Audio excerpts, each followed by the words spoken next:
جب ہمارے آقا صلی اللہ علیہ وسلم تشریف لے جا رہے تھے تو راستے میں موسیٰ علیہ السلام کی قبر سے گزرے تو موسیٰ علیہ السلام کھڑے، وہاں حدیث کے اندر لفظ صلاۃ آیا، ہم اس کا معنی کرتے درود پڑھ رہے تھے، مگر صلاۃ کا معنی نماز بھی ہے۔ ہمیں اختلاف نہیں ہے، بعض لوگ اختلاف کرتے ہیں نہیں جی یہاں سے درود مراد نہیں نماز ہے، ہمیں اس سے اختلاف ہی نہیں ہے۔ ہمارا مقصد یہاں حل ہو گیا اس روایت سے، کیا کہ جب موسیٰ علیہ السلام اپنی قبر انور میں کھڑے تھے تو کیا صرف جسم تھا؟ صرف جسم کھڑا نہیں ہو سکتا، صرف روح تھی تو روح نظر نہیں آتی، پھر کیسے کھڑے تھے؟ تو پتہ چلا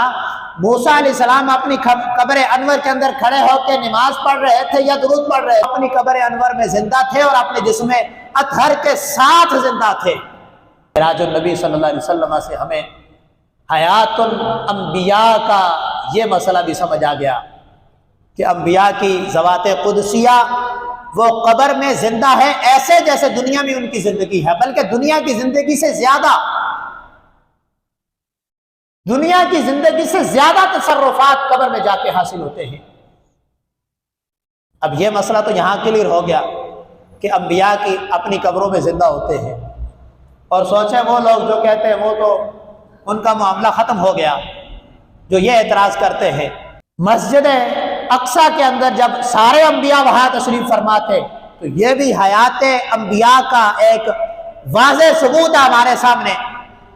کہ انبیاء کی جماعت جب کرائی گئی، ہمارے آقا تو اس وقت موجود تھے دنیا میں، باقی انبیاء تو نہیں تھے، لیکن باقی انبیاء جماعت کے لیے نماز کے لیے وہاں موجود تھے اپنے جسم اطہر کے ساتھ۔ تو پتہ چلا جتنے بھی انبیاء اللہ نے دنیا میں بھیجے ہیں وہ سارے کے سارے زندہ ہیں، صرف روحوں کے ساتھ نہیں بلکہ روح اور جسم دونوں کے ساتھ اللہ نے زندہ رکھا ہے۔ لیکن کیا اعلیٰ حضرت فرماتے نا انبیاء کو بھی اجل آنی ہے، اتنی کہ فقط آنی ہے۔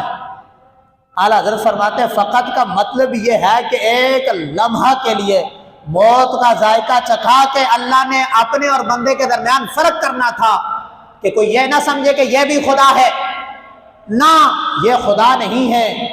بلکہ یہ فرق اس وجہ سے واضح ہوا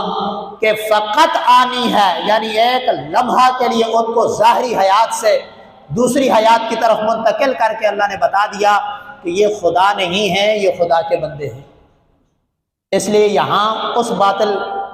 چیز کا بھی رد ہوا جو اللہ کا بیٹا سمجھتے ہیں یا دوسرا خدا کہتے ہیں، ان کا بھی رد کیا گیا، اور اسلام کے اندر چھپے ہوئے زہریلے سانپوں کا بھی رد کیا گیا جو کہتے ہیں نبی مر جاتے ہیں، مٹی میں مل جاتے ہیں۔